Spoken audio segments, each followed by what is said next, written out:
Et what's up les bergers, bienvenue dans cette nouvelle vidéo où cette fois-ci nous allons aborder le cas du porte-avions Charles de Gaulle. Et oui, il était temps que j'en parle, je n'ai fait aucune vidéo dessus et cela me tenait à cœur. Et quand je pense au Charles de Gaulle, je pense un petit peu aussi au guignol de l'info qui le surnommait le Franck Ribéry parce qu'il passait plus de temps à quai qu'en opération. Bon, après c'était une caricature, comme tous les protagonistes qu'il y avait dans l'émission, ça restait assez drôle, mais au final on peut être fier quand même de se dire qu'il n'y a que deux pays au monde qui possèdent des porte-avions nucléaires, à savoir les États-Unis et la France. Bientôt la Chine, je sais, mais ce n'est pas encore officiel, donc on va faire un petit tour d'horizon de tout cela. Et oui, le « ah ciao bonsoir » que je dis en fin de vidéo, ça provient des guignols de l'info pour leur rendre hommage. Oui, je suis triste qu'ils aient disparu. Bon, allez, sans plus tarder, c'est parti. Le porte-avions à propulsion nucléaire Charles de Gaulle est le plus grand bâtiment de la marine nationale et le plus puissant de ses navires de surface. Sa raison d'être réside évidemment dans son groupe aérien embarqué qui, au gré des circonstances, évolue d'une vingtaine jusqu'à plus de 30 aéronefs avec le Rafale Marine, les avions de guerre aériens E-2C et divers types d'hélicoptères. Cette escadre aérienne confère au groupe aéronaval et à sa force aéronavale nucléaire une puissance de feu, une souplesse d'emploi, une allonge et des moyens de détection dans la troisième dimension sans équivalent au sein des forces françaises. Ces atouts font évidemment du porte-avions le capital ship de la marine nationale et le bâtiment amiral de la force d'action navale qui, basé à Toulon, fournit l'essentiel de la contribution de la marine aux missions de prévention et de projection. Le remplacement des porte-avions de la classe Clémenceau est décidé en septembre 1980. Au vu des retours d'expérience, des Falcons et des opérations en Méditerranée au large du Liban, la marine réclame la construction de deux porte-avions à propulsion nucléaire capables de mettre en œuvre des appareils de guet aérien E-2C ainsi que le futur Rafale Marine d'une masse au lancement supérieure à 20 tonnes contre moins de 12 tonnes pour le super étendard. La propulsion nucléaire doit offrir au bâtiment une autonomie accrue tant en termes de mobilité que de mise en œuvre des catapultes à vapeur. Cette autonomie supérieure doit alléger la charge pesant sur la chaîne logistique du groupe aérien. Le financement du premier porte-avions est inscrit à la loi de programmation militaire 1984-1988. Et le 4 février 1986 est annoncé le lancement du développement de la mise en chantier du futur Richelieu qui deviendra le Charles de Gaulle lors de la première cohabitation. Les travaux seront étalés à deux reprises, occasionnant un retard du programme de plus de 2 ans. Le second bâtiment, comme vous vous en doutez, ne sera jamais commandé faute de financement. Depuis sa mise en service, le Charles de Gaulle a bénéficié de 2 arrêts techniques majeurs, on dira ATM, d'une durée de 18 mois en 2008 et en 2017. À l'occasion de ces périodes d'indisponibilité, les cœurs des réacteurs sont changés et divers travaux de maintenance programmés et de traitement des obsolescences sont entrepris. Alors à titre d'exemple, le premier ATM a entraîné un surplus de masse de 500 tonnes. On a veillé à ce que le second n'entraîne pas une telle variation qui sera beaucoup plus limitée afin de respecter les courbes de stabilité du bâtiment.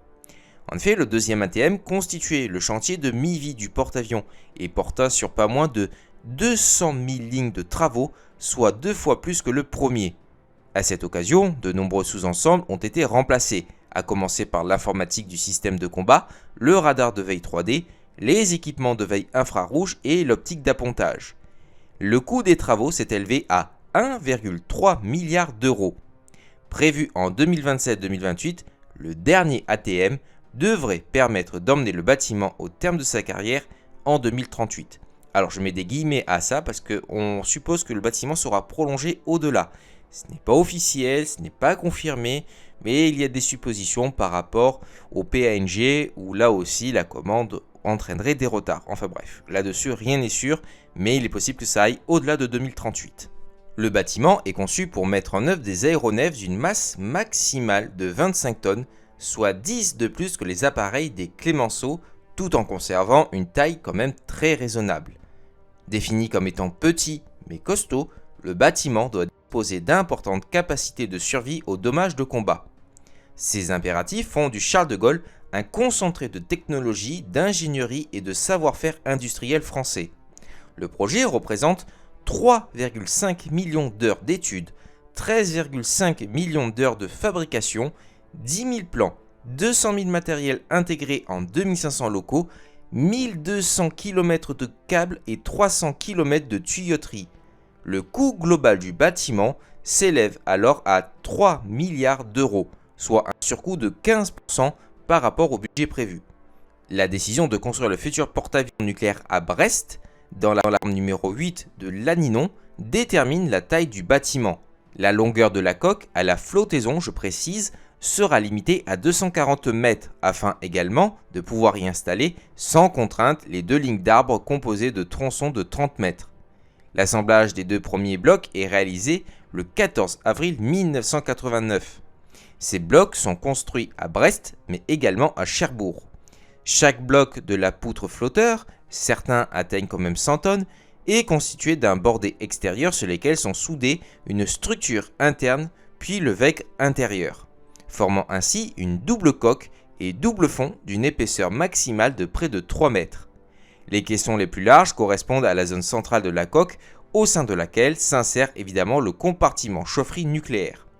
Pour des raisons de sécurité et de résistance aux dommages de combat, tout ce qui concerne le nucléaire est concentré dans une même zone, isolée du reste du bâtiment. Celui-ci va être livré en 21 tranches et 8 ponts, dont un pont-galerie sous le pont d'envol qui renforce la structure et permet d'abriter au plus près des avions les quartiers des personnels navigants et les salles d'alerte. Le hangar aviation est haut de 2 ponts.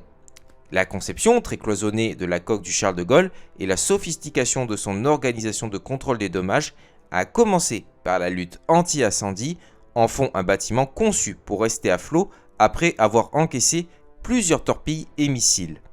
Sa faible longueur représente un défi d'ingénierie pour atteindre la vitesse de 27 nœuds réclamée par la marine. Les formes de la carène sont très travaillées et il faudra 11 plans de forme pour arriver au design optimal qui doit notamment tenir compte de la masse très importante du compartiment propulsion. Cette contrainte de masse explique d'ailleurs que les blocs formant cette section centrale sont posés en premier sur les teints de la forme numéro 8, afin de permettre à cette petite coque, avec des guillemets, d'opérer des aéronefs de plus de 20 tonnes par météo défavorable, mer 6, soit des creux quand même jusqu'à 6 mètres.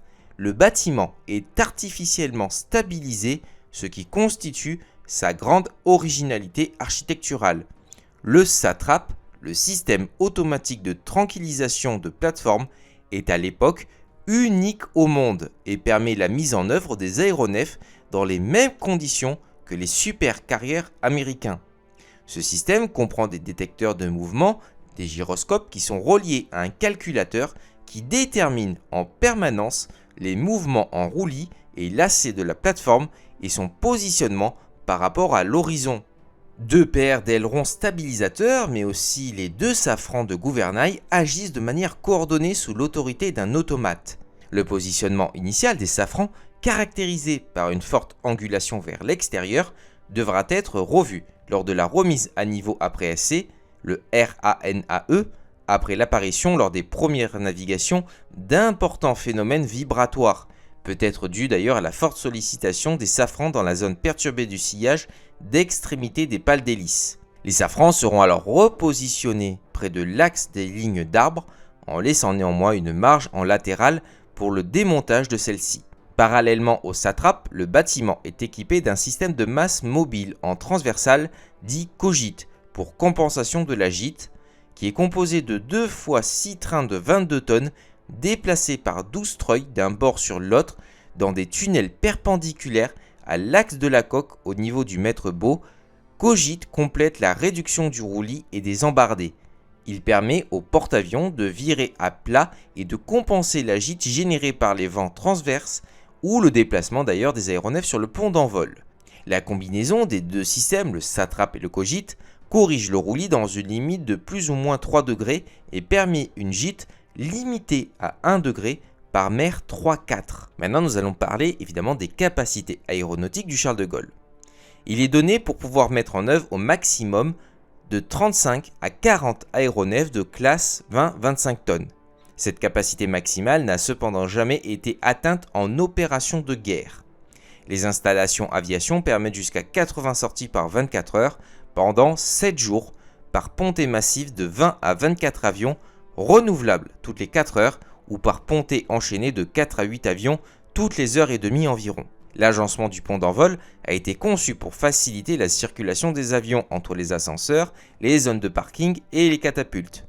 Cet impératif de fluidité a été jugé prioritaire par rapport à la capacité de lancer et de ramasser simultanément les avions, capacité par ailleurs jugée marginale au niveau opérationnel et rendue de toute manière difficile par la longueur respective des catapultes et du pont d'envol.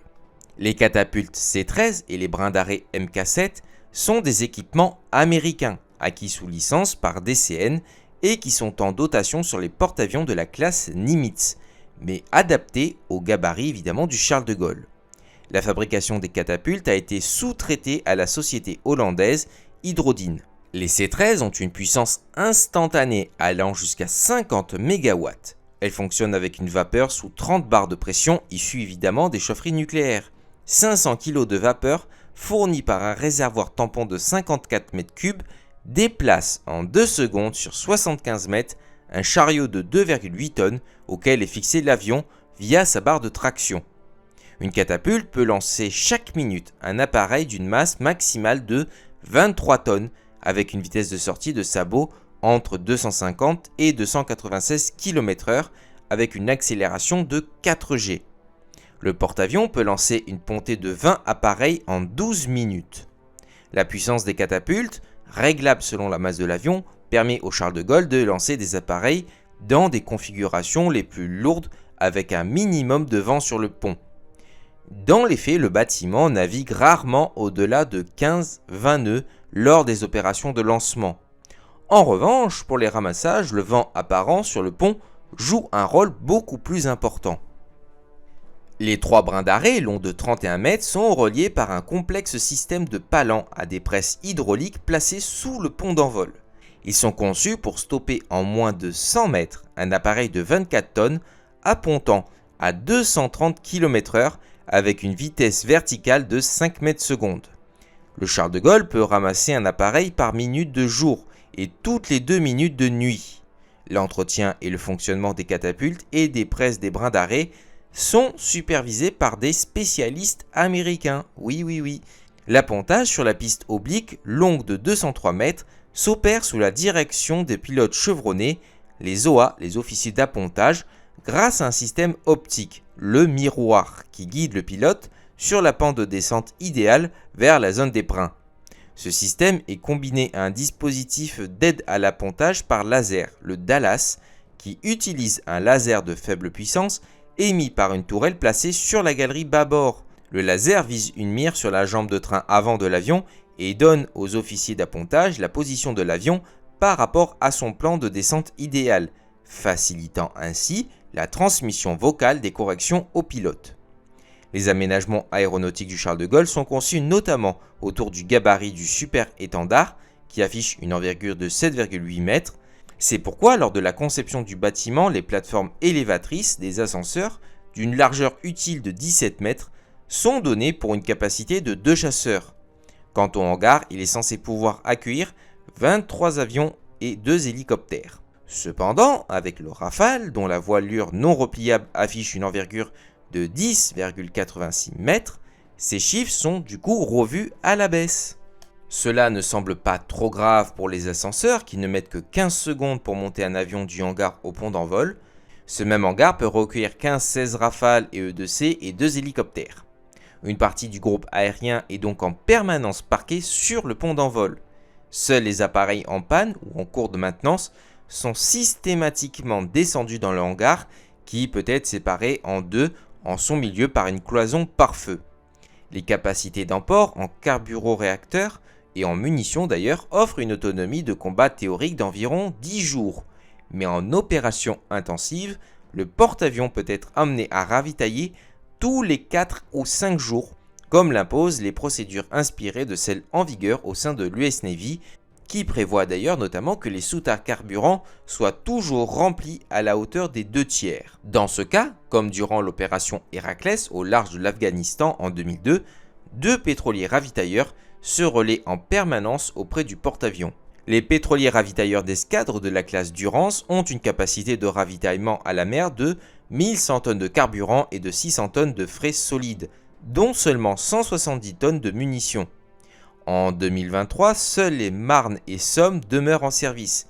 Les futurs bâtiments ravitailleurs de force de la classe Jacques Chevalier porteront cette capacité à respectivement 10 400 tonnes et 1500 tonnes. Donc il y a quand même une sacrée différence entre les 1100 tonnes de carburéacteurs de la Marne et les 10 400 tonnes de ce même carburant pour le Jacques Chevalier qui est entré en service. Maintenant, nous allons parler enfin de ce qui vous intéresse aussi, le groupe aérien. Et j'ai aussi parlé de l'armement du Charles de Gaulle et de la propulsion un petit peu plus tard. Donc évidemment, le groupe aérien est la raison même du porte-avions. Il lui confère ses moyens de défense et de détection à long rayon d'action sur sa force de frappe et sa capacité de dissuasion. Depuis le retrait du service des derniers super étendards en juillet 2016, le seul chasseur bombardier embarqué sur le Charles de Gaulle est évidemment le Rafale Marine. Enfin, le second appareil à voilure fixe du groupe aérien est évidemment l'avion de guet aérien E-2C. Du coup, nous allons parler un petit peu du Rafale Marine. La Marine a réceptionné 46 Rafale M entre 2001 et 2017. 86 exemplaires étaient prévus à l'initiale en 1989, un nombre ramené par la suite à 60 en 2004. Les 10 premiers avions ont été livrés au standard intermédiaire F1, aux capacités limitées et au domaine RR et d'emploi du missile Mika à autodirecteur radar. Ces avions pallient aussi le retrait du Crusader qui est devenu totalement obsolète et offre un parapluie de chasseur intercepteur minimal au Charles de Gaulle lors de sa mise en service.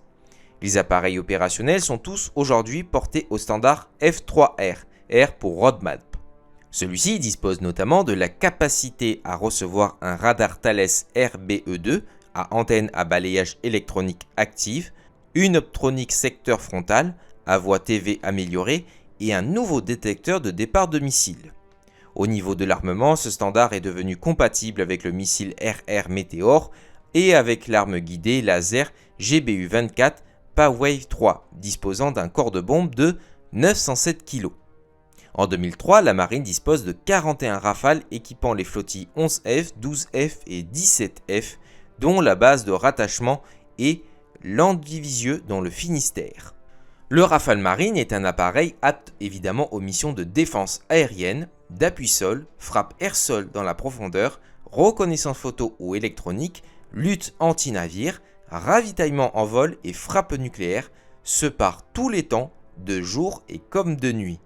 Une telle polyvalence est inédite au sein de l'aéronaval embarqué et confère au groupe aérien une très grande souplesse d'emploi. L'avion est évidemment dit multirôle.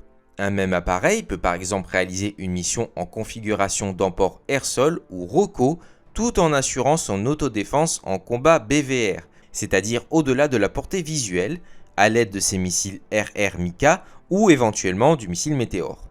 Aujourd'hui, l'intégralité des 550 tonnes de munitions avionnées sous Rafale est embarquée sur le Charles de Gaulle sont des armements guidés laser ou disposant d'un guidage radar inertiel GPS ou infrarouge, voire même une combinaison des deux.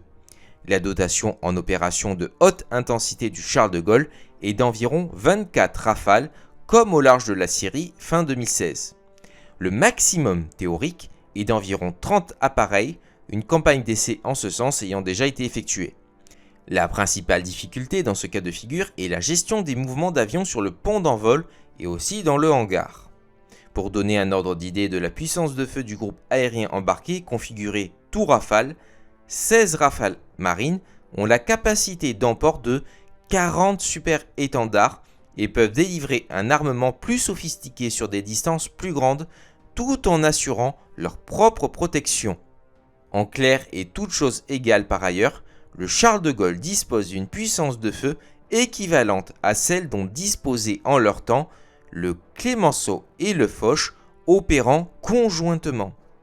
Un Rafale Marine tirant un missile de croisière Scalp EG, la marine configure ses Rafales avec un missile en point central de fuselage, peut atteindre un objectif durci fortement défendu à 1500 km du porte-avions. C'est la distance entre Marseille et Copenhague. Le Charles de Gaulle évoluant au sud de la Crète, ces appareils peuvent frapper n'importe quel objectif, par exemple situé en Syrie, voire même en Libye. Enfin, comme second appareil, nous avons le E2C. La flottille 4F opère 3 E2C, livrés en 98, 99 et 2004. Deux de ces appareils sont systématiquement embarqués lors des déploiements opérationnels du porte-avions. Les trois avions sont au standard NP2000, caractérisé par l'incorporation d'un radar APS-145 de 250 nautiques de portée et pouvant suivre 2000 pistes. Les informations du radar sont complétées par celles du système de détection passive ALR-73, capable de déterminer la position et l'identité d'autres radars émettant dans la zone de patrouille. Deux pilotes assurent la conduite de l'avion, alors qu'à l'arrière, en tranche tactique, trois opérateurs des systèmes de détection actifs et passifs surveillent l'espace aérien et maritime sur 360 degrés. Le E2C est équipé d'un large éventail de moyens de communication radio, satellite et de liaison de données tactiques. À partir de 2011, l'interopérabilité de ces appareils avec ceux de l'OTAN, surtout ceux de l'US Navy évidemment, a été largement améliorée grâce à l'ajout de nouveaux systèmes d'interrogation et de transpondeurs IFF, c'est-à-dire l'identification ami-ennemi, d'une portée supérieure à 300 nautiques, couplé à un appareillage de soutien électronique ALQ-217. La Marine nationale effectue de nombreux échanges évidemment avec l'US Navy qui utilise les mêmes appareils et avec laquelle elle cultive une parfaite interopérabilité. À plusieurs reprises, des appareils de la 4F ont assuré le contrôle aérien en zone d'opération de l'OTAN au profit quand même des bâtiments américains. Au sein du groupe aérien, le E2C gère et transmet le SITAC, la situation tactique et aérienne, aux bâtiments et aux appareils en vol via la liaison L16. Cette situation est établie par ses propres senseurs, mais le E2C peut également suivre 700 pistes ou points de la référence issus de senseurs déportés et transmises via la L16. L'avion combine des capacités de détection lointaine, de contrôle aérien avancé et de commandement. Sa capacité à se déplacer rapidement et à diffuser les informations recueillies constitue un multiplicateur de force déterminant au sein du groupe aérien pour lequel opérer aujourd'hui sans un tel appareil est devenu totalement inenvisageable. En opération, l'avion coordonne les relèves des patrouilles, guide les appareils vers les ravitailleurs, récupère les informations des troupes au sol et assure aussi la gestion du trafic aérien. La loi de programmation militaire 2019-2025 a confirmé que les E2C seront remplacés par 3 E2D, dont la livraison est prévue entre 2026 et 2028. Une fois encore, avec seulement 3 avions en ligne, la marine est dans la stricte suffisance et ne dispose d'aucune marge de manœuvre en cas d'attrition et d'immobilisation prolongée d'un appareil. Alors pour les anecdotes, oui je sais, j'aime bien ça, les E2C reçurent des surnoms à une époque où la mise en œuvre en unité de ces appareils complexes et novateurs s'était avérée très laborieuse. Le numéro 1, le vieux frère, était fiable et avait la réputation de ne pas tomber en panne. Le numéro 2 était surnommé Arabesque, du nom de la jument dans la BD des Tuniques Bleues, qui était dressée à tomber par terre dès qu'elle entendait le mot chargé.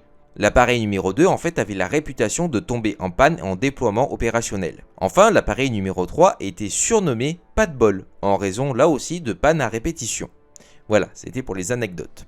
La marine a commandé 27 exemplaires en 2 versions. 13 d'entre eux sont dotés d'une rampe arrière qui permet l'embarquement rapide de troupes ou de matériel.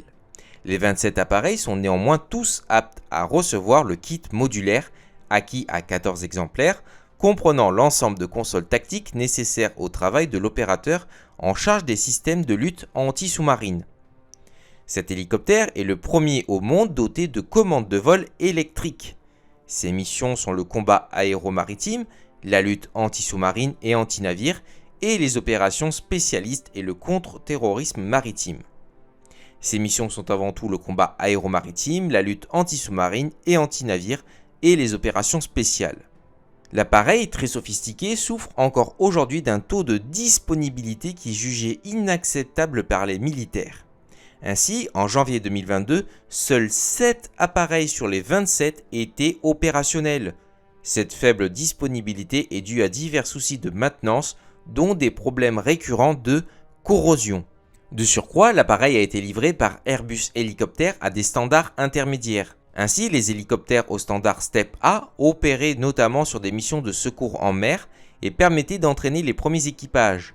Le Step B correspond à la version de pleine capacité opérationnelle.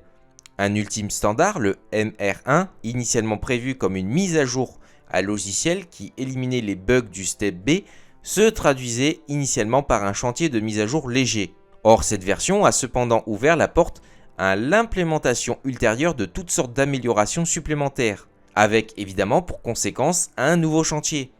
Ces immobilisations d'une durée de 12 voire de 17 ou 20 mois par machine touchent encore 30% de la flotte. Indépendamment de ces soucis, le Caiman Marine est un appareil de très haute performance qui offre d'excellentes capacités en matière de lutte anti-sous-marine, domaine dans lequel le duo qu'il forme avec la FREMM s'avère d'une efficacité particulièrement redoutable, comme l'ont montré divers déploiements et exercices réalisés notamment avec l'US Navy. Le Charles de Gaulle embarque régulièrement un ou deux de ces appareils. La dotation est cependant calculée au plus juste, et compte tenu de la disponibilité de la machine, il sera a priori très compliqué, voire même impossible, dans le futur, d'armer simultanément toutes les FDA, FREMM et FDI à la mer avec un Caiman Marine. Dans cette perspective, les militaires souhaiteraient en acquérir au moins 6 de plus. Maintenant, nous allons passer à l'armement du porte-avions. L'armement du Charles de Gaulle est dédié à son autoprotection. Il repose principalement sur des missiles surface-air. 32 Aster 15 à guidage radar, ensilés dans 4 lanceurs octuples Silver A43, 2 sur chaque bord, assurent la défense aérienne et antimissile à courte portée jusqu'à 30 km. 2 lanceurs sextuples Satral, dotés de missiles à guidage infrarouge Mistral 3, assurent la défense sol-air très courte portée. Ils disposent d'une capacité anti-drone et peuvent être utilisés contre les petites cibles navales. Le Charles de Gaulle a reçu 3 canons téléopérés Narwhal lors d'un arrêt technique de 2019. Le porte-avions avait été pré-équipé pour les accueillir lors de son ATM de 2017 et 2018 pour compléter la défense contre les menaces asymétriques. D'autre part, plusieurs mitrailleuses lourdes 12-7 peuvent être installées en divers points du bord, leur portée utile étant de quelques centaines de mètres. Maintenant passons à la détection et les systèmes de combat.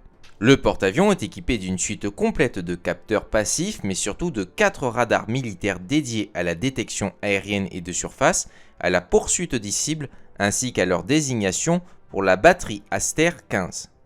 Ces 4 radars positionnés sur l'îlot sont le DRBV-26D de veille air longue portée, le DRBV-15C chargé de la tenue de la situation air et surface dans l'environnement proche du porte-avions, le Smart S de veille air tridimensionnelle et l'Arabelle pour la désignation des cibles au profit des Aster 15.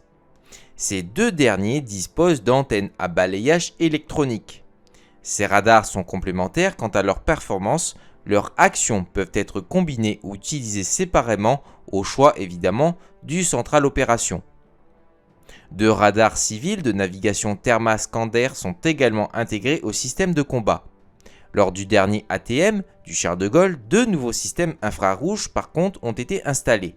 Le système optronique multifonction EOMS-NG de Safran intègre un capteur jour, une veille infrarouge panoramique passive de type IRST, un mode identification, un mode poursuite et une conduite de tir électro-optique pour l'autoprotection contre les menaces aériennes et de surface symétriques ou asymétriques. Le deuxième est le système de veille panoramique Artemis qui assure une vision à 360 degrés jour-nuit en restitution couleur ou infrarouge avec une capacité de détection et de poursuite simultanée de 200 pistes conventionnelles, missiles aéronefs ou asymétriques comme des embarcations rapides ou des drones. En matière de guerre électronique, le porte-avions dispose de 2 brouilleurs ARBB-33 disposés sur l'îlot. Cet équipement a été conçu pour protéger les bâtiments de combat contre les radars de veille et de désignation d'objectifs, les radars de conduite de tir et les autodirecteurs électromagnétiques des missiles. Il est optimisé pour le traitement des autodirecteurs de missiles anti-navires à faible signature radar. Conséquence indirecte et amusante si je puis dire, les 4 lanceurs Sage ont été débarqués en 2011 à cause des bonnes performances des brouilleurs actifs et de la relative inefficacité des leurres passifs pour écarter une menace de missile d'un bâtiment d'une telle taille. Le vide laissé a été occupé entre autres par des Narwhal. En revanche, le bâtiment demeure équipé de leurres anti-torpilles via le système Contralto dont la marine équipe la plupart de ses bâtiments de surface de premier rang. Les ARBB-33 se combinent avec un ensemble interformatique à haute précision ARBR-21. Ce détecteur de radar permet l'information en temps réel de la situation tactique par l'identification et le relèvement précis des émissions électromagnétiques dans l'environnement du navire. Il comporte 4 ensembles d'antennes couvrant chacune un secteur angulaire de 90 degrés. Les performances aux essais se sont révélées excellentes, mais de tels dispositifs à très large bande et haute sensibilité sont très sensibles aux contraintes d'environnement électromagnétique, les émissions des radars du bord, et l'ensemble a nécessité une longue intégration. Transmises via les liaisons de données L11, L16 et L22, les informations issues des radars, des moyens de guerre électroniques ou des senseurs déportés sont centralisées par le Central Opération, dont les équipements sont régulièrement rénovés. Le système de combat CMS s'articule autour de plusieurs ensembles interconnectés. Nous avons l'aide au commandement d'une force navale SIG-21, le système d'information et de commandement. Nous avons le NTCSA, le Naval Tactic Command System Aflotal, qui offre l'interopérabilité avec les marines de l'OTAN et surtout l'US Navy. Nous avons l'aide au commandement du bâtiment, le SDC, le système de défense et de commandement. Via de nombreux sous-ensembles, ils assurent la navigation. Le Charles de Gaulle est équipé de 3 centrales inertielles Sigma 40, les communications internes et externes avec les satellites militaires Syracuse, FleetSACOM et le civil Inmarsat, des radios et des liaisons de données tactiques. Nous avons la préparation des missions des aéronefs, la conduite de l'action en temps réel via le CENIT 0805, qui est le système d'exploitation navale des informations tactiques, et la gestion du parc aéronef qui est au GESTVOL. Le CENIT 0805 gère l'ensemble des informations tactiques transmises au bâtiment ou recueillies par des senseurs et peut suivre simultanément 2000 pistes. Il assure le traitement, la classification et la restitution des informations recueillies qui permettent d'établir la SITAC, la situation tactique, autour du porte-avions nécessaire à la conduite des opérations. Le CENIT 0805 offre des capacités de poursuite multisenseurs en associant automatiquement les données recueillies par plusieurs radars ou capteurs. Les informations recueillies sont mises en corrélation avec des banques de données numériques permettant évidemment des classifications rapides des pistes suivies. Le système de combat du porte-avions atteint une intégration inégalée lors de sa mise en service. Une trentaine d'opérateurs mettent en œuvre les consoles informatiques du Central Opération. La bulle de détection du Charles de Gaulle peut ainsi atteindre 2000 km de diamètre grâce à la transmission des informations recueillies par les senseurs évidemment de l'E2C, des patrouilles de chasseurs bombardiers ou même des bâtiments de l'escorte. Elles sont rafraîchies en permanence et concernent l'activité en surface, sous la mer, dans les airs et aussi à terre. Le CENIT 8 dispose de calculateurs et de consoles informatiques civiles. Le recours aux produits informatiques civils standards, les COTS, a permis de réduire les coûts de développement et de disposer d'une puissance de calcul toujours plus importante et d'ateliers de génie logiciel employant les standards du moment. Afin d'en gérer les obsolescences anticipées dès la conception, la remise à niveau des réseaux numériques, des baies et des serveurs informatiques du CENIC a été effectuée lors du deuxième ATM en 2017, avec la réécriture quand même de centaines de milliers de lignes de code en vue d'intégrer de nouveaux équipements, radars de navigation, le Smart Est et les capteurs passifs. Donc voilà, je suis désolé, mais c'était quand même assez technique au niveau de la détection, comme d'ailleurs tout système de détection, ça reste quand même assez technique et théorique. Enfin, nous allons terminer par la propulsion. Le bâtiment affiche une vitesse maximale de 27 nœuds, qui est le minimum pour ramasser un E2C ou un EED avarie par vent nul. Le Charles de Gaulle peut soutenir 20 nœuds sur une ligne d'arbre. Durant les lancements, la vitesse maximale est de 26 nœuds, une partie de la vapeur produite étant dirigée alors vers les catapultes. Lors de ses premiers essais, le bâtiment atteint la vitesse de 15 nœuds à 30% de la puissance des réacteurs nucléaires. Sur les 2 lignes d'arbres, les 20 nœuds peuvent être atteints en 4 minutes et les 27 nœuds en 7 minutes. L'ensemble propulsif du Charles de Gaulle, conçu sous maîtrise d'œuvre de DCN, occupe 5 des 21 tranches du flotteur. Il est placé dans le compartiment chaufferie nucléaire CCN, haute de 4 ponts et d'un volume de 15 000 m3 pour une masse totale de 5000 tonnes. Divisé en deux ensembles avant et arrière, le CCN est un caisson protégé, isolé physiquement du reste du bord. Chaque sous-ensemble comprend un réacteur nucléaire K15 et un groupe turboréacteur de propulsion. Les deux réacteurs sont la principale source d'énergie du bâtiment et alimentent sous forme de vapeur les ensembles propulsion, une partie de l'usine électrique de bord ainsi que les catapultes. Divisée en 21 tranches de A à T, la coque ou la poutre navire est construite en zone centrale sur le principe de la double coque constituée d'alvéoles étanches. Cette double coque participe évidemment à la protection du CCN avec deux objectifs. Le premier est avant tout d'assurer évidemment la protection radiologique du bâtiment et aussi de son équipage dans le respect des règles drastiques de la sûreté et de la sécurité nucléaire. Lors des études de conception du bâtiment, cette protection était basée sur des normes établies en fonction des recommandations de la Commission internationale de la protection radiologique de 1977. Celle-ci a évidemment été réactualisée en 1990 avec la publication 60 qui a introduit des normes bien plus sévères. Cette réactualisation a entraîné des modifications du CCN lors de la mise en arrêt, constituant une augmentation des protections radiologiques à proximité des réacteurs. La conséquence première de ces travaux est évidemment l'alourdissement du CCN. Seuls 5% de l'équipage, muni systématiquement de dosimètres, a accès aux locaux nucléaires. Seulement 5%. Le deuxième objectif est d'assurer la protection de l'installation contre les agressions extérieures, accidentelles ou aussi volontaires.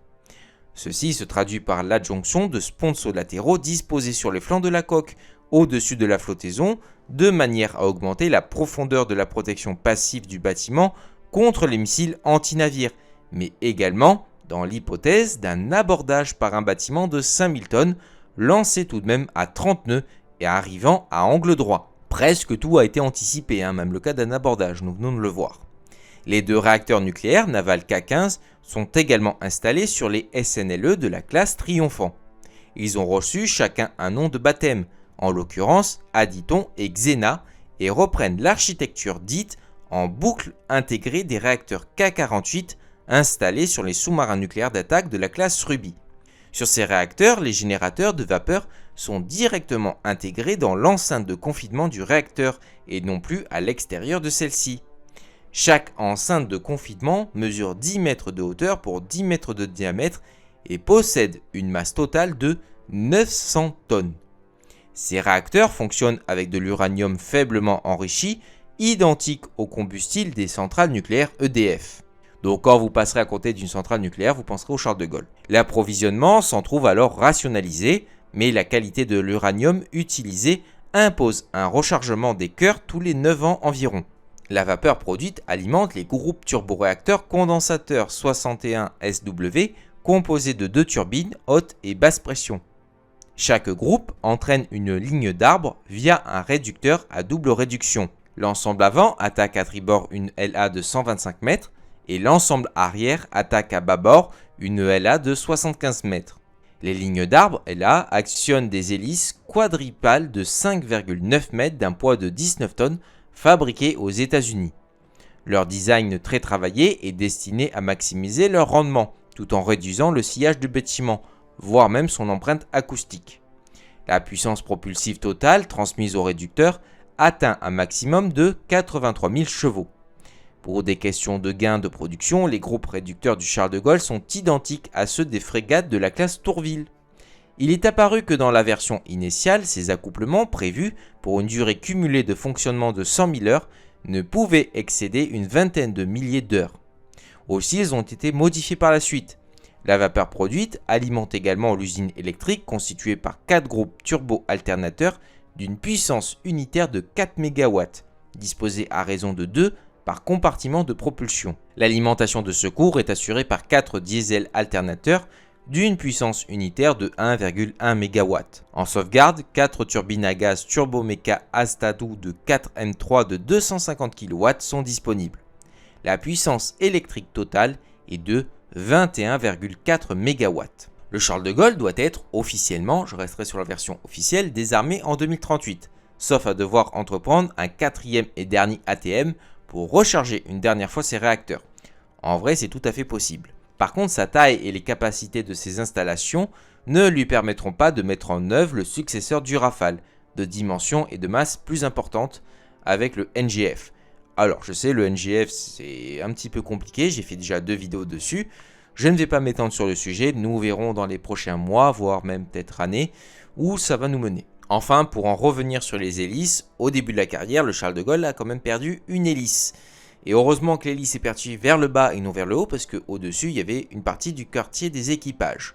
Heureusement, on n'est pas passé loin de la catastrophe. En attendant, la marine a récupéré quand même une hélice du Clemenceau et l'a mise sur le Charles de Gaulle, en attendant d'avoir les hélices américaines. Oui, cet épisode n'est pas très glorieux, mais heureusement, ça s'est plutôt bien terminé.